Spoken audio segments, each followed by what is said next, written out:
안녕하세요. 지금부터 미용사 일반 관연도 기출문제 1과목 해설 강의를 진행하겠습니다. 더 많은 기출문제와 강의는 에듀 채널에서 확인하세요. 첫 번째 문제는 헤어커트 기법에 관한 문제입니다.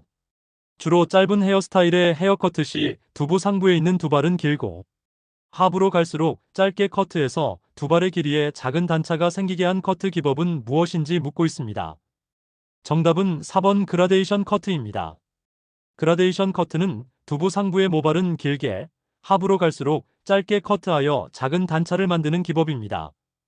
스퀘어 커트는 일직선으로, 월랭스 커트는 같은 길이로, 레이어 커트는 큰 단차를 만드는 기법입니다.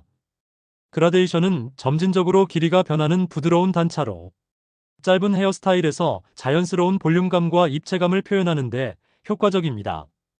두 번째 문제는 한국의 고대 미용 발달사에 관한 문제입니다. 한국의 고대 미용의 발달사를 설명한 것 중 틀린 것을 찾는 문제입니다. 정답은 1번입니다. 헤어스타일에 관해서 문헌에 기록된 고구려 벽화는 없었다는 설명이 틀렸습니다. 고구려 시대에는 벽화 등을 통해 헤어스타일에 관한 기록이 발견되었습니다. 헤어스타일은 신분의 귀천을 나타내는 중요한 요소였고, 조선시대에는 쪽진 머리, 큰 머리, 조진 머리가 성행했으며, 사만시대에도 헤어스타일에 관한 기록이 있었습니다. 세 번째 문제는 미용의 필요성에 관한 문제입니다. 미용의 필요성으로 가장 거리가 먼 것을 찾는 문제입니다. 정답은 3번입니다. 노화를 전적으로 방지해주는 것은 미용의 필요성으로 가장 거리가 먼 것입니다. 미용은 외모를 관리하고 가꾸는 것이 중요하지만 노화를 완전히 방지하는 것은 미용의 주된 목적이 아닙니다. 미용은 심리적 욕구 만족, 생산 의욕 향상, 외모 결점 보완, 개성미 연출, 상대방에게 불쾌감을 주지 않는 것 등이 주요 목적입니다.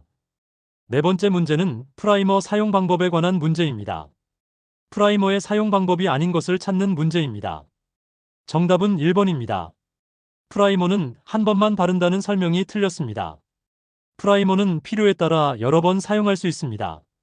프라이머의 주요 성분은 메타크릴릭산이며 피부에 닿지 않게 조심해서 다루어야 하고 아크릴 볼이 잘 접착되도록 자연 손톱에 바르는 것입니다. 네일 표면을 정리하고 아크릴 볼이나 젤이 잘 달라붙도록 도와주는 역할을 합니다. 다섯 번째 문제는 브러쉬의 종류에 관한 문제입니다. 동물의 부드럽고 긴 털을 사용한 것이 많고 얼굴이나 턱에 붙은 털이나 비듬 또는 백분을 떨어내는데 사용하는 브러쉬는 무엇인지 묻고 있습니다. 정답은 3번 페이스 브러쉬입니다. 페이스 브러쉬는 동물의 부드럽고 긴 털을 사용한 것이 많고 얼굴이나 턱에 붙은 털이나 비듬 또는 백분을 떨어내는데 사용하는 브러쉬입니다. 얼굴 부분에 사용하기 적합한 소프트한 털을 가지고 있어 피부에 부드럽게 사용할 수 있으며 얼굴 주변의 소량의 털이나 비듬을 제거하거나 메이크업을 깔끔하게 정리하는 데 사용됩니다. 여섯 번째 문제는 샴푸의 종류에 관한 문제입니다. 누에고치에서 추출한 성분과 난황 성분을 함유한 샴푸제로서 모발에 영양을 공급해주는 샴푸는 무엇인지 묻고 있습니다. 정답은 3번 프로테인 샴푸입니다. 프로테인 샴푸는 누에고치에서 추출한 실크 프로테인 성분과 난황, 즉 계란 노른자 성분을 함유하여 모발에 영양을 공급해주는 샴푸입니다. 손상된 모발에 단백질을 보충하여 건강하게 만들고 모발의 탄력성과 윤기를 회복시키는 효과가 있습니다. 특히 손상모, 염색모, 펌 모발에 효과적이며 모발을 건강하고 윤기 있게 관리할 수 있습니다. 일곱 번째 문제는 헤어스타일 완성 과정에 관한 문제입니다. 전체적인 머리 모양을 종합적으로 관찰하여 수정 보완시켜 완전히 끝맺도록 하는 것은 무엇인지 묻고 있습니다. 정답은 3번 보정입니다. 전체적인 머리 모양을 종합적으로 관찰하여 수정 보완시켜 완전히 끝맺도록 하는 것을 보정이라고 합니다. 통칙은 일반적인 원칙, 제작은 헤어스타일을 만드는 과정, 구상은 디자인을 계획하는 단계를 의미합니다. 보정은 헤어스타일 완성의 마지막 단계로 전체적인 균형과 완성도를 높이는 중요한 과정입니다. 여덟 번째 문제는 과산화수소 농도에 관한 문제입니다. 과산화수소 6%의 설명이 맞는 것을 찾는 문제입니다. 정답은 2번 20볼륨입니다. 과산화수소 6%는 20볼륨에 해당합니다. 과산화수소의 농도는 볼륨으로 표시되며 3%는 10볼륨, 6%는 20볼륨, 9%는 30볼륨, 12%는 40볼륨에 해당합니다. 과산화수소는 염색이나 탈색 시 산화제로 사용되며 농도에 따라 탈색 정도가 달라집니다. 20볼륨은 일반적인 염색에 가장 많이 사용되는 농도입니다. 아홉 번째 문제는 헤어세트용 빗의 사용과 취급 방법에 관한 문제입니다. 헤어세트용 빗의 사용과 취급 방법에 대한 설명 중 틀린 것을 찾는 문제입니다. 정답은 4번입니다. 빗의 소독은 손님 약 5인에게 사용했을 때 1회씩 하는 것이 적합하다는 설명이 틀렸습니다. 빗의 소독은 1회 사용 후마다 소독하는 것이 바람직합니다. 두발의 흐름을 매만질 때는 고운살 세트빗을 사용하고 엉킨 두발을 빗을 때는 얼레빗을 사용합니다. 빗은 사용 후 브러쉬로 털거나 비눗물에 담가 닦은 후 반드시 소독해야 합니다. 10번째 문제는 마셀 웨이브 시술에 관한 문제입니다. 마셀 웨이브 시술에 관한 설명 중 틀린 것을 찾는 문제입니다. 정답은 1번입니다. 프롱은 아래쪽, 그루브는 위쪽을 향하도록 한다는 설명이 틀렸습니다. 마셀 웨이브 시술 시 프롱은 위쪽, 그루브는 아래쪽을 향하도록 해야 합니다. 아이론의 온도는 120도에서 140도를 유지시키고 아이론을 회전시키기 위해서는 먼저 아이론을 정확하게 쥐고 반대쪽에 45도 각도로 위치시킵니다. 아이론의 온도가 균일할 때 웨이브가 일률적으로 완성됩니다. 11번째 문제는 모발의 결합에 관한 문제입니다. 모발의 결합 중 수분에 의해 일시적으로 변형되며 드라이어에 열을 가하면 다시 재결합되어 형태가 만들어지는 결합은 무엇인지 묻고 있습니다.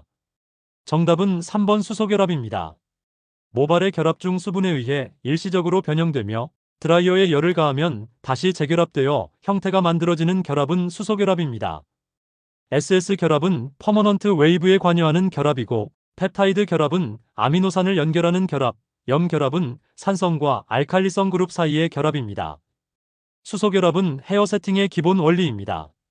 12번째 문제는 염색 후 관리에 관한 문제입니다. 염색 시술 시 목표 피의 안정과 염색의 퇴색을 방지하기 위해 가장 적합한 것을 찾는 문제입니다. 정답은 4번 산성균형 린스입니다. 염색 시술 시 목표 피의 안정과 염색의 퇴색을 방지하기 위해 가장 적합한 것은 산성균형 린스입니다. 염색 후 모발은 알칼리성 상태가 되므로 산성균형 린스를 사용하여 모발의 pH를 정상 범위로 회복시켜 목표 피를 안정화시키고 염색의 퇴색을 방지할 수 있습니다. 13번째 문제는 원형 얼굴의 화장법에 관한 문제입니다. 원형 얼굴을 기본형에 가깝도록 하기 위한 각 부위의 화장법으로 맞는 것을 찾는 문제입니다. 정답은 3번입니다. 눈썹은 활 모양이 되지 않도록 약간 치켜 올린 듯하게 그립니다. 원형 얼굴을 기본형에 가깝도록 하기 위해서는 얼굴의 양관자놀이 부분을 어둡게 하고 이마와 턱의 중간부는 밝게 해주며 눈썹은 활 모양이 되지 않도록 약간 치켜 올린 듯하게, 그리고 콧등은 뚜렷하고 자연스럽게 뻗어나가도록 밝게 표현합니다. 14번째 문제는 두부 라인의 명칭에 관한 문제입니다. 두부 라인의 명칭 중에서 코의 중심을 통해 두부 전체를 수직으로 나누는 선은 무엇인지 묻고 있습니다. 정답은 1번 정중선입니다. 두부 라인의 명칭 중에서 코의 중심을 통해 두부 전체를 수직으로 나누는 선은 정중선입니다. 측중선은 귀 위쪽을 통과하는 선, 수평선은 가로로 나누는 선, 측두선은 측두부를 지나는 선을 의미합니다. 정중선은 헤어커트나 헤어스타일 디자인 시 좌우 대칭을 맞추는 기준선으로 중요하게 사용됩니다. 15번째 문제는 스퀘어 파트에 관한 문제입니다. 스퀘어 파트에 대하여 설명한 것을 찾는 문제입니다. 정답은 1번입니다. 스퀘어 파트는 이마의 양쪽은 사이드 파트를 하고 두정부 가까이에서 얼굴의 두발이 난 가장자리와 수평이 되도록 모나게 가르마를 타는 것입니다. 트라이앵글 파트는 이마의 양각에서 나누어진 선이 두정부에서 함께 만난 세모꼴의 가르마이고 사이드 파트는 옆으로 나눈 것, 커브 파트는 곡선으로 된 가르마를 의미합니다. 16번째 문제는 헤어 샴푸의 목적에 관한 문제입니다. 헤어 샴푸의 목적과 가장 거리가 먼 것을 찾는 문제입니다. 정답은 1번입니다. 두피와 두발에 영양을 공급하는 것은 헤어 샴푸의 목적과 가장 거리가 먼 것입니다. 샴푸의 주된 목적은 청결한 두피와 두발을 유지하고 두발의 건전한 발육을 촉진하며 헤어 트리트먼트를 쉽게 할 수 있는 기초를 만드는 것입니다. 영양 공급은 트리트먼트나 헤어팩 등의 역할이며 샴푸는 주로 세정과 청결 유지가 주된 목적입니다. 17번째 문제는 건강 모발의 pH 범위에 관한 문제입니다. 건강 모발의 pH 범위는 어떻게 되는지 묻고 있습니다. 정답은 2번 pH 4.5에서 5.5입니다. 건강한 모발의 pH 범위는 약산성인 pH 4.5에서 5.5입니다. 모발과 두피는 약산성을 유지할 때 가장 건강한 상태이며 목표피가 잘 닫혀 있어 윤기가 나고 탄력이 있습니다. pH 3에서 4는 너무 산성이고 pH 6.5에서 7.5는 중성에 가까우며 pH 8.5에서 9.5는 알칼리성으로 모발 손상을 유발할 수 있습니다. 18번째 문제는 옛 여인들의 머리 모양에 관한 문제입니다. 옛 여인들의 머리 모양 중 뒤통수에 낮게 머리를 따아 틀어 올리고 비녀를 꽂은 머리 모양은 무엇인지 묻고 있습니다. 정답은 4번 쪽진 머리입니다.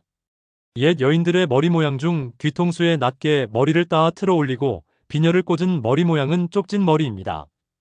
민머리는 머리를 자르지 않고 그대로 늘어뜨린 것, 얹은 머리는 머리를 높이 올린 것, 풍기병식 머리는 조선시대 기생들의 머리 모양을 의미합니다. 쪽진 머리는 조선시대 기혼 여성의 대표적인 머리 모양이었습니다.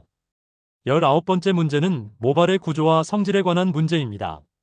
모발의 구조와 성질을 설명한 내용 중 맞지 않는 것을 찾는 문제입니다. 정답은 3번입니다. 시스틴 결합은 알칼리에는 강한 저항력을 갖고 있으나 물, 알코올, 약산성이나 소금류에 대해서 약하다는 설명이 틀렸습니다.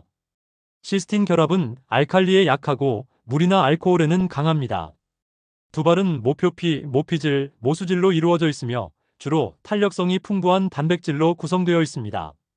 20번째 문제는 퍼머2액의 농도에 관한 문제입니다.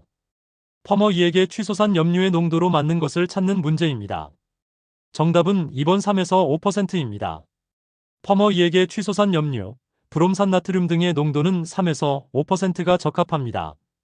퍼머2액은 환원된 모발의 시스틴 결합을 재결합시켜 웨이브를 고정시키는 역할을 합니다.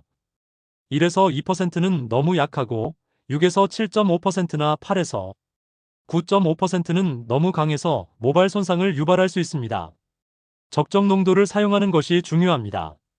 이상으로 미용사 일반 기출문제 1과목 해설 강의를 마치겠습니다. 지금 에듀 채널에 가시면 더 많은 기출문제와 오디오 강의를 이용하실 수 있습니다. 감사합니다.